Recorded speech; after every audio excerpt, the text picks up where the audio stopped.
Buenos días, miércoles 18 de marzo de 2015, ¿cómo están? Qué gusto, qué placer saludarles, bienvenidos al análisis económico semanal. Somos Cadena Megavisión, canales 15, 19 y 21, cubriendo todo el territorio nacional. Como siempre, agradeciendo a Dios Todopoderoso por darnos esa oportunidad de poder ingresar hasta la intimidad de sus hogares. Gracias por ese voto de confianza, por esa preferencia que nos dan y nos colocan a nosotros en un estado muy interesante de preferencias a nivel de audiencia. Muchísimas gracias. La verdad que todo eso es producto del esfuerzo periodístico que realizamos los que estamos frente a cámara, los que estamos detrás de cámaras y por supuesto también a ese grupo de panelistas que siempre nos acompañan y por supuesto también a esa confianza que ustedes nos brindan mañana a mañana al programa Diálogo con Ernesto López. Así es que gracias nuevamente por estar con nosotros. Esta mañana continuamos con la segunda parte, se recuerdan ustedes, de nuestro anterior programa de análisis económico semanal, en la que dejamos como punto de partida el tema de las reformas al sistema actual de pensiones como principal reto de consenso que tendrá la nueva legislatura electa recientemente. ¿Por qué razón? Bueno, muchos economistas predicen que, digamos, si esto no se hace con tiempo, los efectos negativos de haber cambiado y tener dos sistemas, estos se verán reflejados en los próximos meses. Un ejemplo claro es que si un cotizante, digamos, que ha trabajado por 25 años, se jubila con un salario de $500 mensuales, recibirá al final de su, digamos, de su vida laboral una pensión casi de $167.68, cuando lo correcto debe de ser $266.42, es decir, él estaría recibiendo 98.75 centavos de dólares menos. Fíjense cómo son las cosas. De esto, digamos, muy poco se está comentando ahora que estamos en esta efervescencia de carácter electoral. Y yo creo que es importante que nosotros pongamos en perspectiva una situación y tan, digamos, como ejemplarizante como esta, ¿verdad? Donde el cotizante se jubila a sus 25 años de trabajo. Ese es el salario con el que él se jubila, la pensión que recibe, cuando lo correcto es 266.42, es decir, estaría recibiendo esta cantidad menos. Eso es un gran impacto en el bolsillo del trabajador que ha dado su vida, que ha dado su esfuerzo por muchos años. Este tema es importante que lo analicemos esta mañana con nuestros invitados y por supuesto para hablar sobre este tema quiero darle la más cordial bienvenida a nuestro panel del pasado viernes y también, digamos, integrando a una profesional también muy experta en el tema como es María Elena Rivera, coordinadora del programa de estudios de políticas públicas del Fundabungo y por supuesto también muy especialista en el tema de pensiones. Muchas gracias por acompañarnos. Muchísimas gracias por la invitación. En Fundabungo estamos muy interesados y trabajando en el tema desde antes de la reforma integral del sistema de pensiones y queremos contribuir y aportar el conocimiento del mismo. Y así será de mucha ayuda en este análisis que vamos a tener esta mañana. Alberto Arena, como siempre, te saludo cordialmente. Buenos días, Ernesto. Un saludo a la audiencia de este programa. Así es, don Mauricio Chavarría, economista también y especialista en el tema. Gracias, buenos días, Ernesto, buenos días a los panelistas, buenos días al público que nos vea. Realmente este es un tema apasionante, no solo interesante, sino que apasionante y de una gran trascendencia para las actuales generaciones activas, así como también de mucho interés para los que están jubilados. Así que esperemos hacer un buen aporte con nuestra experiencia, ¿verdad? Así es. Y así será. César Villalona, también economista. Gracias, César, por acompañarnos esta mañana. Gracias a ti por la invitación. Un saludo a la audiencia. Bueno, como siempre es costumbre colocar en la mesa tres preguntas claves que son importantes tenerlas, digamos, presentes en el análisis y la discusión y el debate que vamos a tener. Vamos a trasladar estas tres preguntas a ustedes y a amigos televidentes también para que participen y ustedes puedan ayudarnos también a responderlas a través de nuestro sistema de comunicación. La primera pregunta dice, ¿qué factores inciden para generar una mejor rentabilidad en las pensiones? Esta es una de las primeras preguntas. ¿Qué factores inciden para generar una mejor rentabilidad? Porque se discute mucho este tema de que la poca o la baja rentabilidad que tienen las pensiones es la que tiene, digamos, emproblemado al país en esta materia. Veamos, ¿es necesario ajustar el actual sistema de pensiones o es válido pensar en crear un sistema mixto de administración? Hay alternativas, algunos países, entiendo, ya las utilizaron. Y otros pues que de alguna manera después de haber hecho todo el sistema de privatización han regresado o prácticamente al sistema con el cual se tenía anteriormente. ¿Será que aumentando la edad de jubilación se resuelve el pago de pensiones? Otro tema también muy, pero muy delicado. Es decir, aquellos que en algún momento proyectaban, por ejemplo, los hombres 60 años, si se hace una reforma bajo esta medida, ya no estaría prácticamente jubilándose a la edad de 60 años, sino que se le aumentaría, entendería yo, 5 años. Pero hay que ver también el promedio o la esperanza de vida que tenemos los salvadoreños. En fin, este es un tema también clave que es importante que usted mismo, pueda responder a esta pregunta. Nuestro sistema de comunicación, @diálogo21, @NetoLópezRadio. 2 cuentas en Twitter para que de forma dinámica usted participe y pueda enviar sus comentarios y preguntas. Bueno, ahí están planteadas estas temáticas. María Elena, tal vez usted podría ponernos un poco más en perspectiva, porque cuando citamos un ejemplo como el caso del trabajador con estos 25 años, cualquiera puede pasar por alto el hecho de que a lo mejor no se jubile en este momento, pero ya vamos en los próximos meses a tener la primera generación de personas jubiladas con el nuevo sistema, y creo que situaciones como esta van a seguir pasando, ¿cierto? Sí, precisamente quería comentar con respecto al ejercicio presentado al inicio del programa y que se vincula mucho con la pregunta que plantea acerca de la rentabilidad.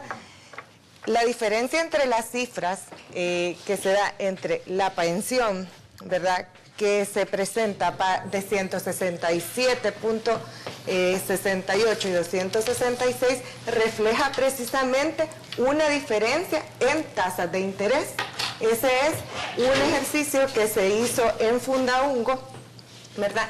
Y la primera pensión, que era de 167.68, establece que el trabajador cotizó durante 25 años continuos, ¿verdad?, que es la exigencia de la ley. Al cumplir los 25 años de trabajar y de cotizar, se jubila, y durante todo el periodo que estuvo cotizando, estuvo teniendo una rentabilidad del 3%, ¿verdad?, una rentabilidad promedio, es decir, sus ahorros mensuales iban ganando esta tasa de interés durante todo el periodo que pasó cotizando. Entonces, si ese es el caso, el trabajador solo obtendría 167.68. Sin embargo, si se aumenta la rentabilidad o la ganancia que pueden tener sus ahorros a 6.38, que era la rentabilidad la rentabilidad promedio en 2014 era 5.38 más un punto porcentual, 6.38, es decir, aumentarla más, ¿verdad?, en un punto porcentual, puede obtener una pensión mayor de 266.42, lo que es una tasa de reemplazo, es decir, equivalente a su último salario a más del 50%, cuando internacionalmente se habla de tasas de reemplazo, ¿verdad?, como parámetro del 40%.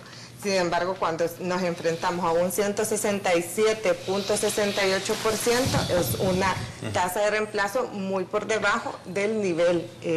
Tal vez una precisión: la razón de esta diferencia en última instancia es porque las tasas promedio de inflación y por lo tanto de depreciación en el valor del dinero sería menor, precisamente, sería mayor que el 3% a lo que tú haces referencia. ¿Es esa la razón? No, es una estimación, un ejercicio con diferentes tasas de interés, haciendo supuestos que es lo que se gana durante toda la vida laboral. No, me refiero, ¿cuál es la razón de la diferencia? Si le han dado a lo largo de la vida del trabajador a su salario un incremento del 3% y resulta que lo que ha aportado no lo podrá recuperar, ¿verdad?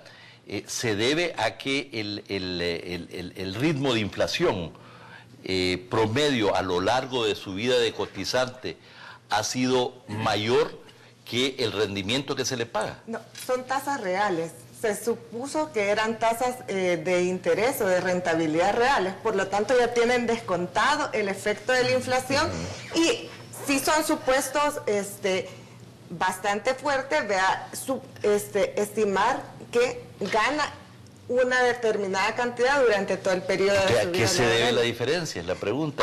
Que hay una mayor tasa de rentabilidad. Es como para ejemplificar el peso que tiene en un sistema de capitalización individual como el que tenemos y de ahorro privado, la rentabilidad. en la determinación de mi pensión al momento de mi jubilación, porque importa no solo el ahorro que yo hago mes a mes en mi cuenta individual de ahorro para pensiones, sino también la rentabilidad que estos ahorros están recibiendo. Entonces, esa diferencia entre si yo tuviera una tasa baja del 3%, por ejemplo, a una tasa del 6.38, estamos hablando en promedio de toda la cartera, me daría una diferencia bastante grande en mi pensión al final. Por eso es la importancia, y por eso lo vinculo bastante a la primera pregunta que se planteaba, de por qué es importante o por qué debemos atender a este parámetro o a la rentabilidad en un sistema diseñado como el que nosotros tenemos. Digamos como el factor medular de esto tiene que ver con la rentabilidad. La rentabilidad y la cotización continua mes a mes. Sí, mira, si me permite. Sí, por favor. Creo de que el gran enemigo de los ahorros, cualquiera que sea su forma, pensiones o ahorros bancarios, es la inflación. Y ese es el gran enemigo del ahorro, porque es el que le va mermando su poder adquisitivo. Eso es por una parte. Por otro lado, si ustedes se dan cuenta, ahí no mencionamos la tasa de cotización en el ejemplo. Ahí se supone que estamos hablando de nuestra tasa de cotización, que es el 13%. Entonces, es decir, que mensualmente está ahorrando para su retiro el 10% de ese salario. Por ahí comencemos. Es decir, ¿cuánto fue el salario hace 15 años? Yo no lo sé, pero no eran 500 cuando él se retiró, sino que era 350. Entonces, esa acumulación es el problema que se tiene en los planes de pensiones, sean con beneficios definidos como de capitalización. ¿Por qué? Porque la inflación poco a poco le va quitando ese poder adquisitivo, no solo al salario del que cotiza, que aquí es donde creo que los economistas también tienen esa visión. No solo, quiero repetir, la inflación le quita poder adquisitivo al salario sobre el que cotiza, y la inflación le quita valor de acumulación al fondo ahorrado. Entonces, por eso decía yo que el gran enemigo de los ahorros es la inflación. Entonces, este tipo de programas tiene esa enorme desventaja, y hay que reconocerlo, porque como estamos aquí para informarle a la población, transparentar esta situación, el gran enemigo del ahorro que va a tener cualquier trabajador es la inflación. Por eso es que hay un movimiento por ahí de trabajadores en los cuales ellos plantean y requieren de una rentabilidad del 6% arriba, etcétera. Entonces, pero ellos técnicamente no lo han podido plantear, sino que han ido por la vía jurídica. Sí. Y cuando ¿Pero es factible eso? Aquí viene parte de su primera pregunta. Sí. Resulta lo siguiente: cuando la Superintendencia de Pensiones establece las tablas de mortalidad para calcular los capitales técnicos, los CTR, establecen una tasa de descuento del 6%, que no sé si lo habrán modificado, pero ya cuando tú descuentas valores al 6%, te estás metiendo en una camisa de fuerza, porque todo lo tenés que acumular por lo menos al 6%, y esa es tasa nominal. Entonces ahí se han metido en un problema mayúsculo, porque en el mercado, en este incipiente mercado de valores, no tenemos nosotros la diversificación de instrumentos que nos garanticen esa tasa de interés real arriba del 6%. Entonces, ese es uno de los primeros grandes problemas que tiene nuestro sistema de ahorro para pensiones y cualquier sistema de ahorro. Pero ese ejemplo, Marilena, y el resto, ese ejemplo que citamos y que ustedes también ponen, digamos, en evidencia, de alguna manera puede poner los pelos de punta a cualquiera. Es decir, ¿cómo es posible que yo no voy a recibir lo que verdaderamente me corresponde de acuerdo a lo que en el tiempo haya ganado? Eso de alguna manera es preocupante, y entiendo que estamos bien ocupados hoy con los temas electorales, estamos bien preocupados con el tema de marcha, con el tema de la inseguridad, y no nos estamos poniendo a pensar ese problema que más temprano que tarde va a cargar socialmente otro gran... Solo quizás precisar, porque corresponde, no precisamente porque estamos ante un sistema solo de contribución definida, pero el beneficio no es definido. El beneficio se define conforme a lo que yo haya ahorrado, haya acumulado en mi cuenta individual de ahorro para pensiones, ¿verdad? Cada trabajador ahorran mes a mes, acumula en su cuenta individual de ahorro para pensiones y la rentabilidad que ésta gana. Entonces, en el sentido de que corresponde, eso sería o operaba en un sistema como el anterior, que sí tenía un beneficio definido, y precisamente como decía el señor Chavarría, ¿verdad?, que incide en esta rentabilidad de las pensiones, la poca diversificación de las inversiones del fondo de pensiones tiene un alto impacto también en el fondo de pensiones, no tanto solo en la concentración que este tiene y el riesgo que esto representa, sino también en las bajas tasas de interés. Pero esto no solo obedece a que la ley establece ciertos límites, sino también que el mercado de valores es muy pequeño y ofrece muy pocos beneficios, muy pocos títulos para poder diversificar este ahorro. Aquí quiero llamar la atención a una cosa, porque una de las preocupaciones que se tenía hace un tiempo era que se estaba presionando por invertir fuera del país porque se suponía que había una rentabilidad mejor. Yo quiero recordarles que allá en los Estados Unidos hubo bonos chatarra y unas rentabilidades altas, pero con el gran riesgo de perder ese capital.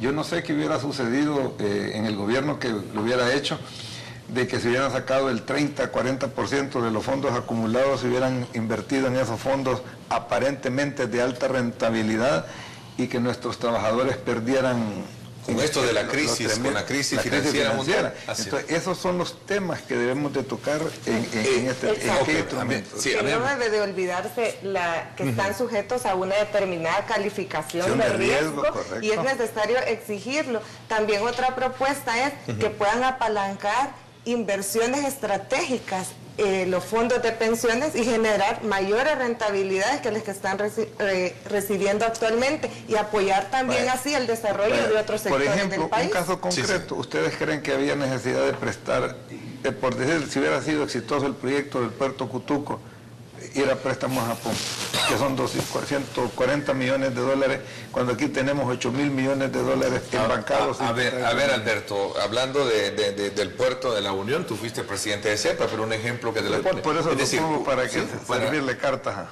Alberto. Prefiero hablar de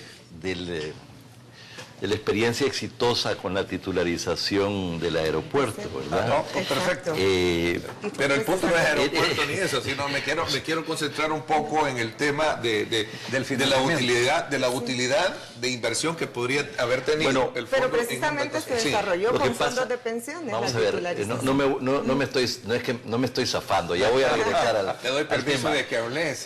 Pero quiero hacer referencia al exitoso proceso de titularización de CEPA para financiar precisamente el proyecto de rehabilitación, modernización. Pero con fondos de pensiones. Con los fondos de pensiones a través de las titularizadoras, ¿verdad? Nosotros pusimos a competir la opción de la titularización con la posibilidad también de un préstamo. Bueno, en ese momento CEPA no podía accesar, dijéramos, no era sujeto de crédito por el problema estaba calificado, de la descapitalización y de los problemas que enfrentaba, ¿verdad? Y entonces vimos que la opción de la titularización en función de los ingresos futuros era la mejor opción y de hecho ganó en la discusión, dijéramos. Fueron 58.3 millones a 12, vamos a ver, a 15 años plazos con 3 años de gracia. Y un interés final de 5.9%, muy competitivo. Entonces ese es un ejemplo, claro, con un proyecto rentable, donde las AFP ponen su dinero porque consideran que los flujos del aeropuerto están asegurados y que en ese sentido los riesgos son mínimos. Otra cosa hubiera sido el tema ya pues del préstamo para la construcción del puerto de la Unión. Precisamente porque ahí lo que el préstamo fue en muy buenas condiciones. El tema es que hay una revaluación del yen que encareció el préstamo, ¿verdad? Solo para hacer referencia. Mira, y esta declaración que emitiera recientemente Manuel Sánchez Masferrer sobre el gobierno en el año 2006, secuestró los fondos de pensiones para financiarse a bajo costo el resultado, muy pocos tendrán una pensión digna.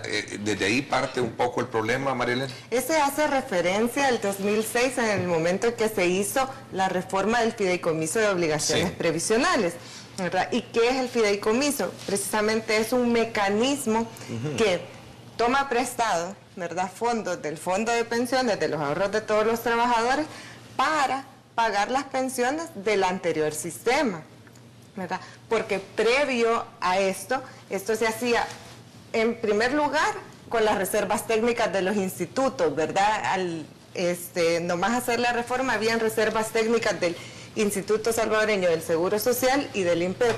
Luego estas se agotaron en 2001 y 2002 y tuvieron que recurrir a emisión de deuda. Entonces el gobierno asumía a través de emisión de deuda el pago de estas pensiones.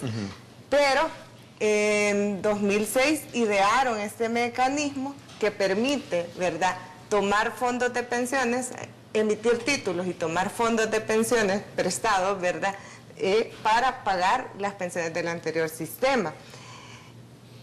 ¿Cuáles son los riesgos o los problemas que esto representa? En primer lugar, este fideicomiso representa el 53% de la inversión de los fondos de pensiones, es decir, una alta concentración en un solo tipo de título.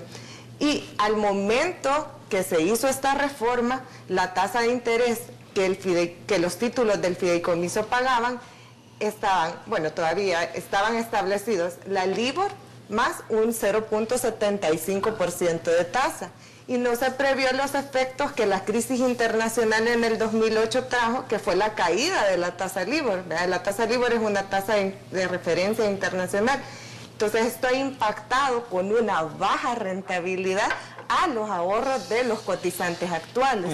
Yo quisiera poner también un tema más en perspectiva, que al hablar de rentabilidad, ¿verdad?, y de los ahorros, solo nos estamos refiriendo a un cuarto de la población económicamente activa. Desde Fundaungo consideramos que el mayor reto del sistema de pensiones y de la protección social en el país es la cobertura, ¿verdad? Porque pero a pesar eso, de que... María Elena, si te recuerdas, cuando se hace el primer diagnóstico de la seguridad social, acá en el país se basaron en superar varias deficiencias.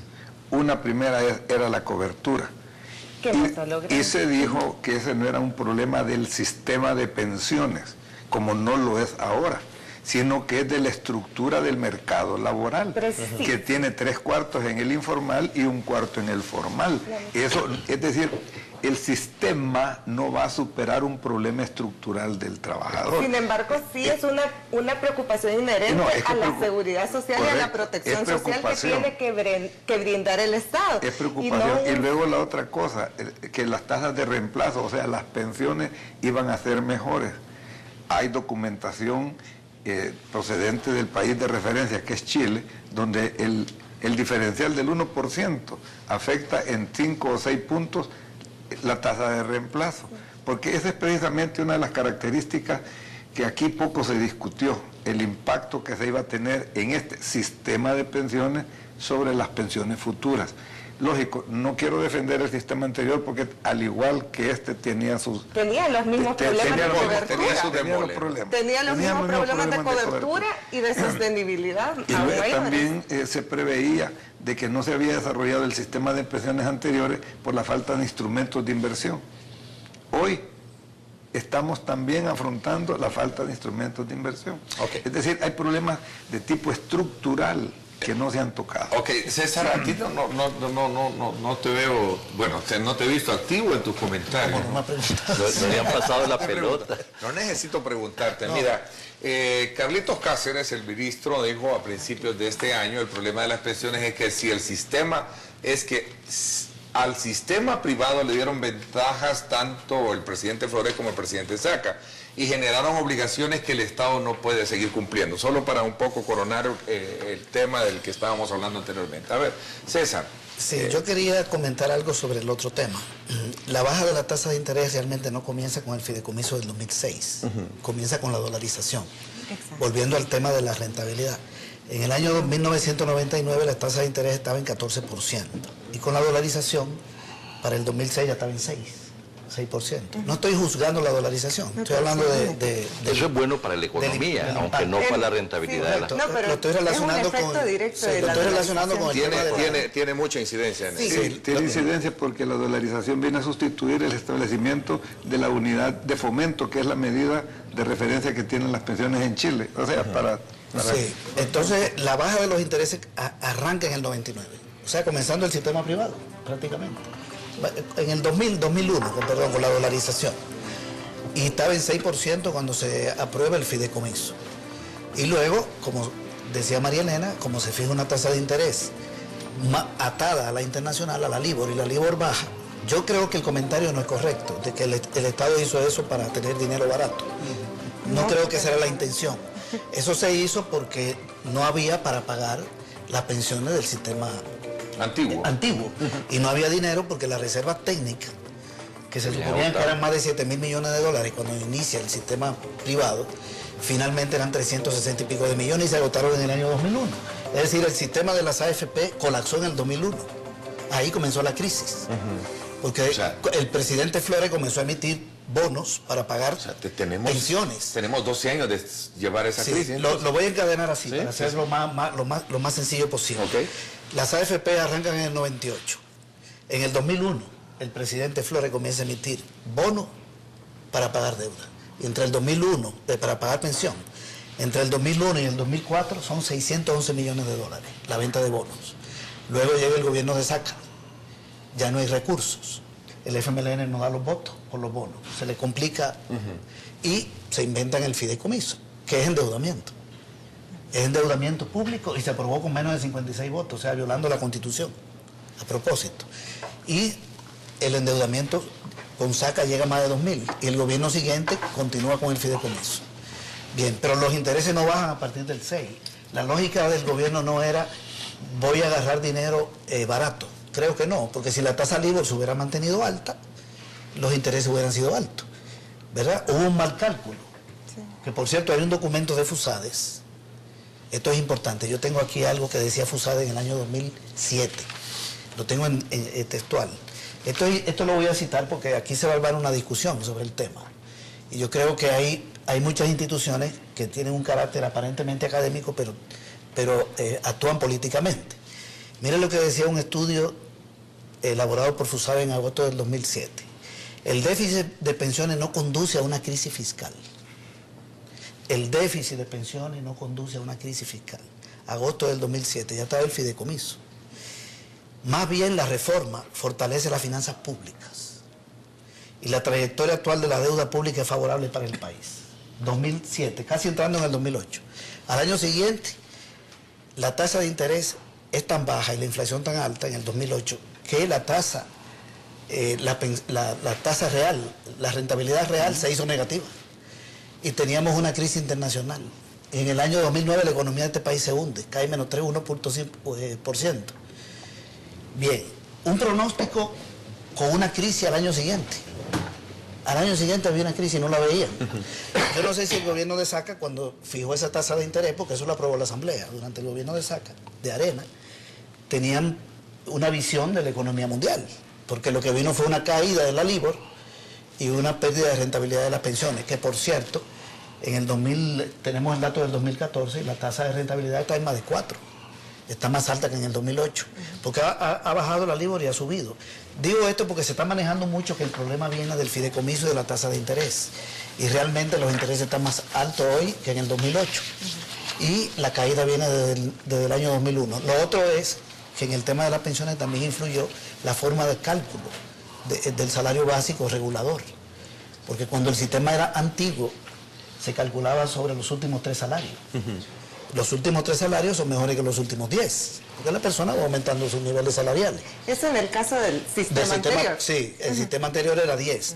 Cuando suben las AFP se hace, era de los últimos 3, y cuando suben las AFP se hace de los últimos 10. Entonces tiene un salario básico regulador menor, ¿verdad? Y hoy la tasa de reemplazo está en 40% para mujeres y 45% para hombres. La tasa de reemplazo, como lo explicaba la compañera, es con respecto a mi último salario, ¿cuál es la pensión? Y está en 45% hombres y 40% mujeres, porque las mujeres cotizan menos y tienen menores cotizaciones. y cotizan menos en el tiempo. Bien, entonces... La discusión que tú quieres poner, porque me parece interesante, que hay problemas que vienen desde el propio diseño de las AFP. Porque las AFP surgen sabiendo que no había dinero para pasarle a las AFP. Resulta lo siguiente. Ok, voy a dejarlo así, le doy la palabra cuando regresemos. Porque tenemos que hablar del costo fiscal de la reforma. Es interesante y quiero un poco elevar esta discusión también para poner y citar los ejemplos que merecen respuesta. Por ejemplo, esta medida de incrementar el número, digamos, el año, digamos... El salario básico regulador... No, la tercera pregunta que nosotros planteamos, que es, ¿será que aumentando la edad de jubilación se resuelve el problema? Es que es una pregunta muy simplista, así como... No simplista, pero el trabajador, don Mauricio, no, es que, lo ve. No, perdón, no si quiero usted decir... le pregunta a un empleado, usted quiere de 60 años que le suban 65 años para que se jubile, ¿qué le va a responder? No quiero demeritar la pregunta, lo que quiero decir es que una sola pregunta no nos puede definir la necesidad de resolver el problema del pago de las pensiones, sino que es complejo, no es solo la edad. Ok, pero vámonos por ese lado. Y por otro lado es también, bueno, en este país nos engañaron con este sistema de privatización del sistema de pensiones. Pregunto, no estoy diciendo que fue un engaño. ¿Nos engañaron? Ya vamos a platicar un poco de eso. Quiero que aterricemos en ello. Y por otro lado, ¿qué medidas entonces puntuales? Entiendo que Chile ha hecho una cantidad de reformas al sistema y este sistema que nosotros tenemos, creo que una o dos reformas ha tenido. No sé si una o dos. Chile ha podido aguantar la reforma por su diversificación de producción y exportación y la generación de recursos económicos para hacerle frente al costo de la previsión. Hablemos de eso. Cuando regresemos... Generaron superávit fiscal. Esa es la respuesta. Interesante. Vamos a una pausa comercial. Gracias por estar con nosotros. Estamos haciendo un análisis sobre las reformas que merece el sistema de pensiones actual a partir de los ejemplos claros que hemos puesto como punto de preocupación o de discusión y de debate, y sobre todo también ya vamos a hablar acerca de, según las proyecciones de la aritmética política, de cómo quedan los partidos, cómo se podría manejar este tema en el seno de la Asamblea Legislativa. Una pausa comercial. Gracias por estar con nosotros. Recuerde, estamos a través de @diálogo21 y @Neto López Radio para recibir sus comentarios y preguntas. Escríbanos.